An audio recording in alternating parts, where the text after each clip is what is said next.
Hello जी, welcome back to PW pharma. This is Aastha Avlani, your pharma guide. कैसे हैं सभी बच्चे? आई होप आप सभी लोग बहुत अच्छे होंगे। एंड फाइनली हमारे यूपीएससी ड्रग इंस्पेक्टर 2026 की जितनी भी मेगा वैकेंसीज आई थी, अब उनका हमारे सामने एप्लीकेशन फॉर्म बेसिकली बंद होने वाला है। 17 जुलाई 2026 को आखिरी डेट हो गई जिसमें बहुत सारे एप्लीकेशंस फिल हुए। बहुत सारे बच्चों ने अप्लाई किया, चाहे वो रिसेंट पास आउट हो या उसे काफी साल हो गए हैं पास हुए। काफी सारे बच्चे, काफी सारे कैंडिडेट्स अभी भी इससे एलिजिबल थे। सो फाइनली आई होप कि आप लोगों ने स्मूथली एप्लीकेशन प्रोसेस खत्म किया होगा एंड आप एग्जाम की तैयारी जोरों शोरों से कर रहे होंगे। उसी तैयारी में थोड़ा सा और हेल्प करने के लिए मैं आप लोगों के लिए लेके आई हूँ एक कंप्लीट एग्जाम स्ट्रैटेजी, या कह सकते हैं कि आपको जो भी सोर्सेज रिसोर्सेज की मदद लगेगी इस जर्नी को कवर करने के लिए। बेटा, ये एक जेन्युइन फीडबैक है। जितने भी आप सभी लोग देख रहे हैं, ये एक जेन्युइन मेरे एंड से आप लोगों के लिए कह सकते हैं कि स्ट्रैटेजी रहने वाली है। एक बुक लिस्ट रहने वाली है। कैसा हम सिलेबस एक्सपेक्ट करते हैं, ऑफिशियल सिलेबस अभी तक आउट नहीं हुआ है, बट हम क्या एक्सपेक्टेशन रखते हैं उसके अराउंड बात करेंगे। क्योंकि ड्रग इंस्पेक्टर की जो रिस्पॉन्सिबिलिटीज है, जो उसको ऐसे काम करना है आगे चल के, तो उसके रिगार्ड में क्या क्या चीज उसको आनी चाहिए, पता होनी चाहिए। उस हिसाब से हम सिलेबस को ऐसे कह सकते हैं कि हम क्या एक्सपेक्टेशंस रख सकते हैं, वो भी मैं आपको बताने वाली हूँ। बिना किसी देरी के let's dig in into the video. समझते हैं साथ में कि यूपीएससी डीआई के लिए हमें किस तरीके से प्रिपरेशन करनी है। ऑलरेडी काफी समय से, करीब 20 दिन से आपने तैयारी ऑलरेडी भी चालू कर दी है, which is very good. But आगे की जर्नी और स्मूथ हो जाए तो ये वीडियो आप पे सोने पे सुहागा की तरह काम करेगी। आज हम बात करेंगे UPSC DI 2026 complete exam guide के फॉर्मेट में, जिसमें ये वीडियो आपको syllabus as well as book list as well as strategy as well as resources, कहाँ से क्या पढ़ना है, सब कुछ मैं आपको बताऊंगी। एकदम बम्पर बोनस वीडियो है, तो आराम से बैठ के पानी वानी पी के ये वीडियो देखना चालू करना, क्योंकि थोड़ी सी लंबी होने वाली है। चलिए शुरू करते हैं। सबसे पहले बेटा, ये एक बुक है, जो बुक के बारे में भी मैं आपको आगे बताऊंगी। बट अगर हम लोग कोई ऐसी स्पेसिफिक ड्रग इंस्पेक्टर के लिए बुक देख रहे हैं जिसमें प्रीवियस ईयर क्वेश्चंस भी हैं, जिसमें अलग अलग डीआई का, अलग अलग एग्जाम्स का आपको पेपर भी देखने को मिलता है, प्रीवियस ईयर क्वेश्चंस देखने को मिलते हैं, उनके डिटेल सॉल्यूशन देखने को मिलते हैं, सब्जेक्ट वाइज कवरेज नहीं मिलती है आपको यूजुअली। यहाँ पे आपको सब्जेक्ट वाइज कवरेज दी गई है इस D code drug inspector exam में, एग्जाम की बुक में, जो अगेन पीडब्ल्यू फार्मा के एंड से आपको देखने को मिलती है। डॉक्टर अमित वर्मा सर ने ये बुक लिखी है एंड उनके years and years of experience को हम यहाँ यूटिलाइज कर रहे हैं इस बुक के फॉर्मेट में आप सभी लोगों के लिए। आप इस बुक को रेफर कर सकते हैं अगर आप ड्रग इंस्पेक्टर की तैयारी कर रहे हैं, और अगर आप ड्रग इंस्पेक्टर एग्जामिनेशन को डी कोड भी करना चाहते हैं। दिस इज अ बुक जो मैं आपको रेकमेंड करूंगी। इसके अलावा बेटा, syllabus, eligibility, books, preparation strategy, plan, resources, previous year questions कहाँ से पिक करने हैं, कैसे क्रैक करने हैं, ये पूरी एक गाइड होने वाली है आज की हमारी वीडियो इस पूरे ही संदर्भ में। ड्रग इंस्पेक्टर क्या है भैया? हम सबको पता है कि ड्रग इंस्पेक्टर गेजेटेड ऑफिसर्स होते हैं, जिनको ये बोला जाता है भैया कि आपको ये सुरक्षा रखनी है, आपको ये ध्यान रखना है कि हमारी दवा सेफ, इफेक्टिव एंड साथ के साथ क्वालिटी वाली हो। तो ये हमारी तीनों चीजों का ध्यान रखने के लिए ड्रग इंस्पेक्टर इंस्पेक्शंस करते हैं एंड सुनिश्चित करते हैं कि जो भी दवाइयां हम तक पहुंच रही हैं वो सही क्वालिटी की हैं। ये काम करते हैं CDSCO, central drug standard control organisation के अंडर, जिसके थ्रू अभी आपकी 186 पोस्ट की वैकेंसी आई है, या फिर वो काम करते हैं अंडर स्टेट गवर्नमेंट के अंडर भी वो काम करते हैं। वो pharma industries, pharmacies, drug samples, complaints, GMP compliance और कॉस्मेटिक एक्ट के अकॉर्डिंग कई सारी चीजें परफॉर्म करते हैं। DNC एक्ट फॉलो करते हैं, फार्मेसी एक्ट इंप्लीमेंट करने में हेल्प करते हैं। इवेंचुअली सारी ऐसी ऐसी जगहों को इंस्पेक्ट करते हैं, फार्मेसीज, मैन्युफैक्चरिंग साइट्स को, जहां से भी हमारी दवा होके गुजरती है और वहां पे हमारी दवा के संग कुछ प्रॉब्लमैटिक सिचुएशंस क्रिएट भी हो सकती हैं। GMP, गुड मैन्युफैक्चरिंग प्रैक्टिसेस को भी सुनिश्चित करने की कोशिश करते हैं।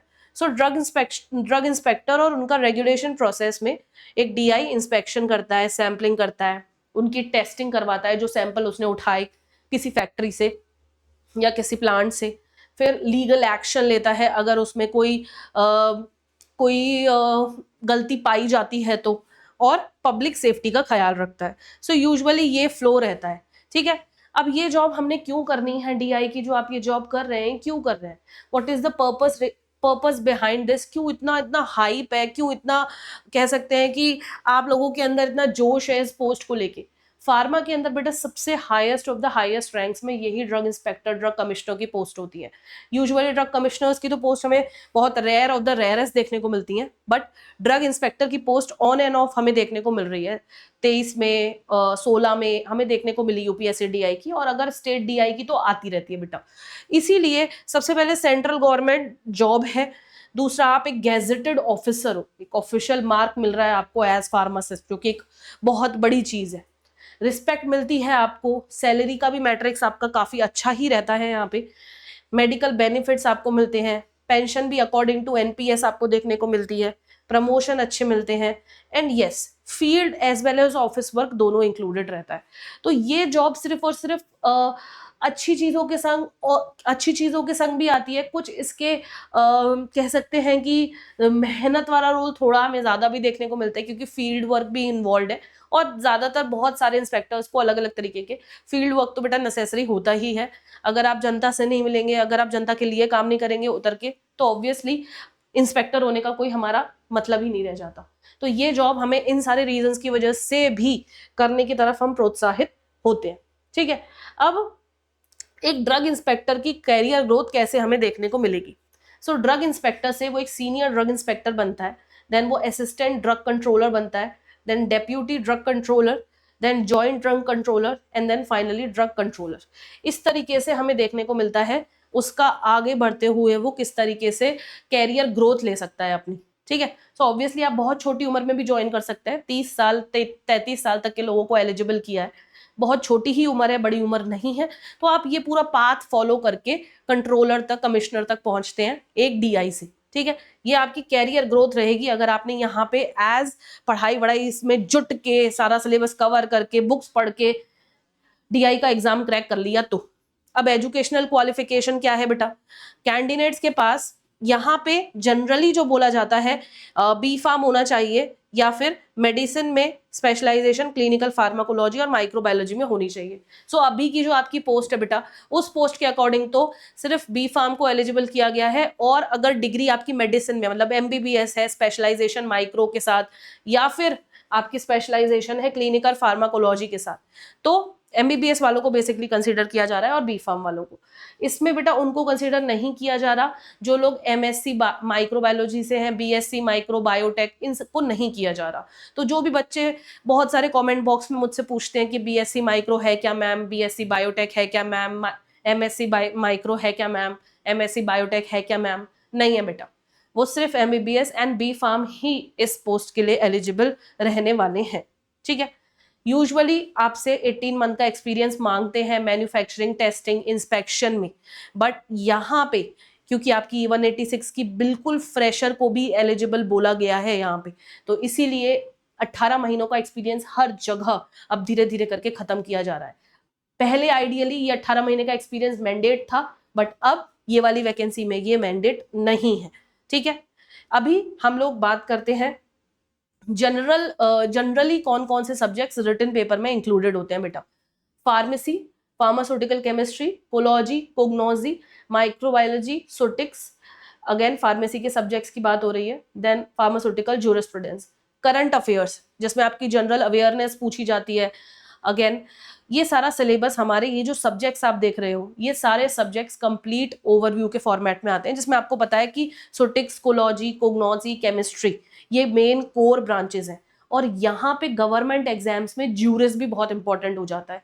ज्यूरिस भी जो जनरली आपके दूसरे फार्मा के कॉम्पिटिटिव एग्जाम में जहाँ कम आता है, गवर्नमेंट वैकेंसीज में वो उतना ही बढ़ जाता है। क्यों? क्योंकि आपको लीगैलिटीज ही पता नहीं होंगी तो आप कैसे काम करोगे एज डीआई। आपको ही नहीं पता कौन सी एक्ट है, किस एक्ट के अकॉर्डिंग चलना है, क्या पेनल्टी है, क्या सेक्शंस हैं, तो कैसे आप काम करोगे एज अ डीआई या एज अ फार्मासिस्ट भी। इसीलिए गवर्नमेंट में ज्यूरिस का भी रोल बढ़ जाता है बेटा। ये 4 सब्जेक्ट तो हैं ही इंपॉर्टेंट, कोलॉजी, कोग्नोसी, सोटिक्स एंड केमिस्ट्री। इसके अलावा ज्यूरिस भी एक अलग अपनी खुद की जगह रखता है इन एग्जाम्स में, तो ज्यूरिस को भी मिस नहीं करना है। और पिछले कुछ डीआई के एग्जाम्स अगर आप खोल के देखोगे यूपीएससी डीआई के, तो आपको दिखेगा माइक्रोबायोलॉजी भी बहुत इंपॉर्टेंस रख रही है। माइक्रो से भी क्वेश्चन आता है, क्यों? क्योंकि कई बार मैन्युफैक्चरिंग में ना टेस्टिंग के लिए माइक्रो वाला टेस्ट ज्यादातर इंपॉर्टेंस रखता है, इसलिए वो माइक्रोबायोलॉजिकल पर्सपेक्टिव भी आपसे जानने की कोशिश करते हैं। ठीक है, इसके अलावा current affair, general knowledge, reasoning, aptitude, ये तो सारी चीजें हमें देखने को ही मिलती हैं। तो अगर आप देखोगे कि वेटेज किसका हाई लो मीडियम है, तो आप सुटिक्स, कोलॉजी, केमिस्ट्री, एनालिसिस, इन सबका हाई वेटेज है। देन हमारा जूरिस का हाई है, क्यूए और आईपी का हाई है। ठीक है, वहीं अगर आप मीडियम देखो तो कोग्नोसी, माइक्रो का और बायोटेक का और बायोकेम का मीडियम और लो टू मीडियम कैटेगरी में हमें देखने को मिलता है। लो टू मीडियम वाला बायोकेम में देखने को मिल रहा है, बट ज्यूरिस भी बेटा अच्छा खासा पूछा जाता है, एंड बाकी 4 तो कोर हमारे हैं ही हैं। ठीक है, चलिए ये हो गए हमारे सब्जेक्ट वाइज वेटेज। फिर आ जाते हैं फार्मास्यूटिक्स में, हम कुछ टॉपिक्स डिस्कस करते हैं जो आपको करने ही करने हैं कवर। बेटा ऐसा नहीं है कि पूरी सूटिक्स हम लोग पूरी लैकमैन पढ़ के चले जाएंगे, बहुत ही इम्पॉसिबल टास्क है कि हम एक एक शब्द, एक एक चीज रीड कर लें। बट ऐसे कौन से टॉपिक्स है जो हमको पता है कि क्वेश्चन वहां से बनना ही बनना है, तो वो क्वेश्चन मत छोड़ना। जैसे pre formulation, tablet, capsule, coating, packaging, stability, dissolution, GMP, validation, ये सूटिक्स के कुछ टॉपिक्स हैं जो आपने छोड़ के नहीं जाने हैं। ठीक है, इसके अलावा sterile products, cosmetics, aerosols, NDDS, control release, pilot plant, tech transfer, इसके बारे में भी आपको सूटिक्स में कवर करना है। ठीक है, जिसमें आप कुछ टॉपिक वाइज इंपॉर्टेंस देखोगे तो टैबलेट से हर जगह बहुत सारा क्वेश्चन आता है। स्टेराइल प्रोडक्ट से, क्योंकि वो स्टेरिलिटी मेंटेन करनी है, इसलिए वो खुद ब खुद बहुत इंपॉर्टेंट हो जाते हैं। वैलिडेशन हो गया, स्टेबिलिटी हो गया, आईसीएच गाइडलाइंस एंड ऑल, ये सारे इंपॉर्टेंस हाई यील्ड चैप्टर्स हैं अपने सूटिक्स के अंदर। ठीक है, फिर केमिस्ट्री में देखो तो आपके पास सिर्फ केमिस्ट्री में एक सब्जेक्ट नहीं होता बेटा, एनालिसिस होता है, ऑर्गेनिक, इनऑर्गेनिक, फिजिकल, मेडकेम, दुनिया भर की केमिस्ट्री होती है। 5 6 7 सब्जेक्ट है केमिस्ट्री में ही। तो केमिस्ट्री में हमें किस फॉर्मेट में चलना है? ऑर्गेनिक करना, मेडकेम में सार करना, मेटाबॉलिज्म, सिंथेसिस पढ़ना, हेट्रोसाइक्लिक केमिस्ट्री बहुत इंपॉर्टेंट है, वो पढ़ना, इम्प्योरिटीज, आईपी में स्टैंडर्ड्स क्या है, और अगेन स्ट्रक्चर एक्टिविटी रिलेशनशिप, भाई सार के बारे में डिटेल में पढ़ना। तो ये केमिस्ट्री के फॉर्मेट में पढ़ना है। इसके अलावा फिजिकल, इसके अलावा हमारी इनऑर्गेनिक्स केमिस्ट्री, तो बहुत सारे तरीके की हमें देखने को मिलेंगी। सो अगेन आपको किस तरीके से स्टार्ट करना है वो मैं आपको बता सकती हूँ। CNS पढ़ना, एंडोक्राइन पढ़ना, autacoids, then again clinical pharmacology, toxicology, antibiotic, chemo, CVS and ANS से अपन ने चालू किया। तो इसमें कुछ इंपॉर्टेंट अगर मैं बात करूं तो सबसे ज्यादा इंपॉर्टेंट हमें देखने को मिलता है CNS, CVS and then chemo, antibiotics. ये बहुत कोर इंपॉर्टेंट सब्जेक्ट्स हैं, जिनको कोर इंपॉर्टेंट टॉपिक्स हैं कोलॉजी के, जो अगेन आपको केमिस्ट्री से लिंक करते हुए पढ़ने की कोशिश करनी है। फ्रीक्वेंटली आपसे mechanism, adverse effect, drug interaction, contraindication और थेराप्यूटिक यूजेस का एक तरीके से कॉन्सेप्ट पूछा जाता है ज्यादातर एग्जामिनेशंस में। सो आपको इन सारे पॉइंटर्स पे भी ध्यान रख के पढ़ना है। कोग्नोजी में बेटा प्लांट का क्लासिफिकेशन देखना सबसे पहले। दूसरे नंबर पे क्या देखोगे? कैसे कल्टीवेट होते हैं वो, क्या मिलावट की जाती है, तो वो पता होना चाहिए आपने इस अडल्ट्रेशन में। Then phytochemistry, again chemistry, plant chemistry कैसे पढ़ोगे, क्वालिटी कंट्रोल कैसे करोगे प्लांट ड्रग्स का। देन रेज, ये पूरे के पूरे volatile oil, glycoside, alkaloid, tannin और रेजिन, ये तो हमारे भैया मेटाबोलाइट्स हैं, इन्हें तो अच्छे से पढ़ना ही पढ़ना है। जिसमें सबसे ज्यादा इंपॉर्टेंट जो होते हैं हमारे ग्लाइकोसाइड, एल्कलॉइड होते हैं सबसे ज्यादा इंपॉर्टेंट सारे ही हैं, पर अगर मैं बहुत हाई वेटेज बोलूं तो ग्लाइकोसाइड और एल्कलॉइड बहुत ही इंपॉर्टेंट है बेटा। हर चीज में जो मुझे लग रहा है कि सबसे ज्यादा इंपॉर्टेंट कौन सा है, वो भी मैं आपको साथ के साथ बताती हुई चल रही हूँ, ताकि आपसे कोई भी चीज बेसिकली मिस ना हो। फिर हम आते हैं फार्मास्यूटिकल एनालिसिस में, यहाँ भी बहुत इंपॉर्टेंट है। तो अगर आप इसमें देखो, कोर 2 पार्ट्स में हमने मेन एनालिसिस को डिवाइड करने की कोशिश की है। एक एनालिसिस विद स्पेक्ट्रोस्कोपी, स्पेक्ट्रोस्कोपी अपने आप में एक पूरी बुक है बेटा। तो उसमें आपको UV, IR, NMR, मास, HPLC और HPTLC, ये सब कवर करने की कोशिश करनी है। ठीक है, इसके बाद अगर मैं बात करूं एडवांस प्रोसेसेस की, तो GC, gas chromatography, potentiometry, polarography, conductometry, again validation and calibration. Advance तो इतना एडवांस नहीं है, ये तो आप पढ़ते ही हो अपने यूजुअल सिलेबस में, बट स्टिल जो ये इंपॉर्टेंट टॉपिक्स हैं इनके अलावा साइडलाइन टॉपिक्स कौन से जो रिसेंट ट्रेंड्स में पूछे जाते हैं उनसे मैंने आपको बताने की कोशिश करी है कि ये भी एक बार एनालिसिस में गो थ्रू कर लेना, ठीक है। सो अगेन यूवी हम क्वांटिफिकेशन के लिए करते हैं, HPLC से करा लेते हैं, GC से वॉलेटाइल ड्रग्स देखते हैं, IR से फंक्शनल ग्रुप ट्रेस करते हैं, एंड NMR से हम स्ट्रक्चर की एनालिसिस करते हैं। तो ये इंपॉर्टेंट टॉपिक्स हैं, क्या पर्पस है वो भी मैंने आपको बता दिया एनालिटिकली। नेक्स्ट इज जूरिस्प्रूडेंस, बहुत इंपॉर्टेंट। जूरिस्प्रूडेंस तो मुझे लगता है कि जो अपना रोल जीपैट में थोड़ा कम रखता है, बट वही रोल वो अपना यहाँ पे सारे गवर्नमेंट वैकेंसी में पूरा फुलफिल कर देता है। सो जूरिस्प्रूडेंस में DNC act, pharmacy act, NDPS act, schedules, DPCO, अभी रिसेंट DPCO में अपडेट आया है वो ध्यान में रखना। मैं आपको ऑब्वियसली मैं ही आपको general knowledge related, health general knowledge वगैरह मैं आपको पढ़ाऊंगी क्लासेस में PW फार्मा चैनल पे, उसमें भी मैं आपको हेल्थ रिलेटेड जनरल अफेयर्स जरूर बताऊंगी, तो वो भी हम कवर करेंगे। इसमें drug and cosmetic act rules, उनके schedules, pharmacy act, NDPS act, DPCO, vigilance, IPC, CDSCO, GMP, new drugs and clinical trial rules and medical devices rules, इन सब टॉपिक्स को पढ़ के जाना ज्यूरिस से, क्योंकि ज्यूरिस से तो पूछेगा ही पूछेगा। अगर आपको कानूनी दाव पेच नहीं पता तो बेटा आप किस बात के DI, समझ रहे? तो आपको ये सारी चीजें ज्यूरिस के थ्रू पढ़ के जानी है। अब एक बुक लिस्ट की बात करें तो अपने पास सोटिक्स के लिए कोर कौन सी रेफरेंस स्टैंडर्ड बुक्स है उनसे पढ़ के कौन कौन सा जाना है। अपनी लैकमैन है, ऑल्टन है, शोभा रानी है, एनसेल, ये सारी हम सोटिक्स में देख सकते हैं। कोलॉजी में तो हमारी होली बुक कृपा, KD त्रिपाठी एंड कैथसन। देन केमिस्ट्री में विल्सन एंड जसफोर्ड, देन फोइस। एनालिसिस में चटवाल एंड आनंद की, एंड देन विलवॉर्ड। कोग्नोजी में बीरेन भी है बेटा, ट्रेजन एवेंस भी है, कोकाटे भी है, तो ये तो तीनों बुक्स आप जानते ही हैं। इसके अलावा ज्यूरिस के लिए Biren Shah, drugs and PCI notes को पढ़ सकते हैं आप, ड्रग एक्ट्स को पढ़ सकते हैं। इसमें ना बेटा ज्यूरिस्प्रूडेंस में कोकाटे सर की ही एक बुक है फॉरेंसिक फार्मेसी करके, वो भी एक अच्छी बुक है, मतलब मैं उसको भी रेफरेंस दूंगी क्योंकि that is also very good book for juris, ठीक है।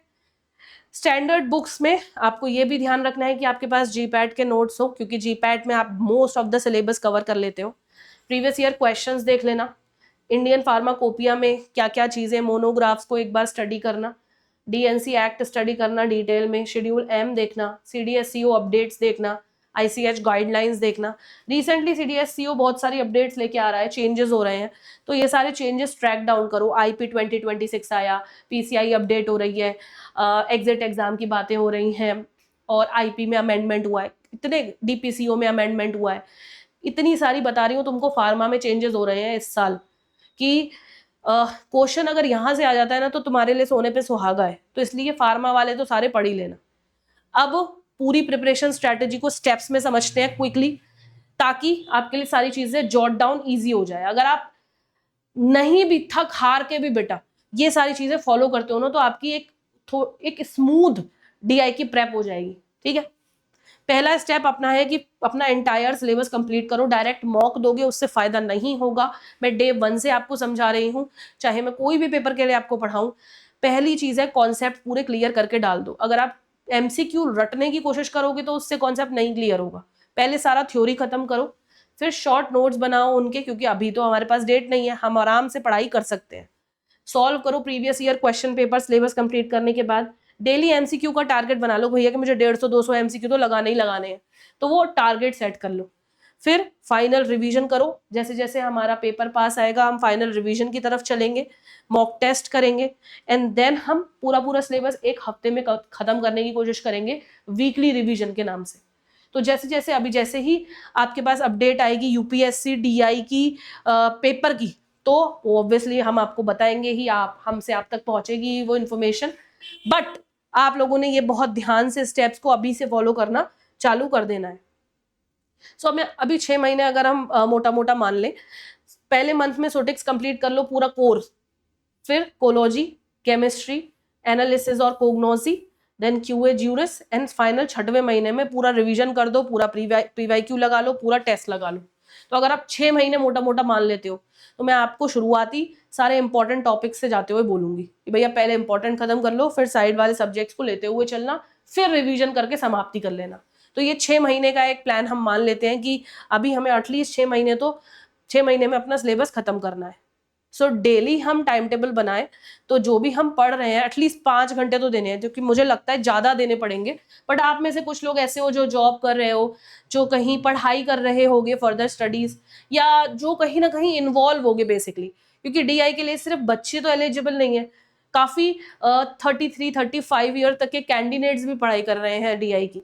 इसीलिए आप सभी लोगों के लिए हम at least 5 hour time table create करने की कोशिश करते हैं, जिसमें हम 2 घंटे थ्योरी करेंगे और उसी थ्योरी का 1 घंटे में रिवीजन करेंगे, 1 घंटे उसके प्रीवियस ईयर क्वेश्चन एमसीक्यू वगैरह लगाएंगे 1.5 घंटे, एंड 30 मिनट रोजाना के करंट अफेयर को देंगे।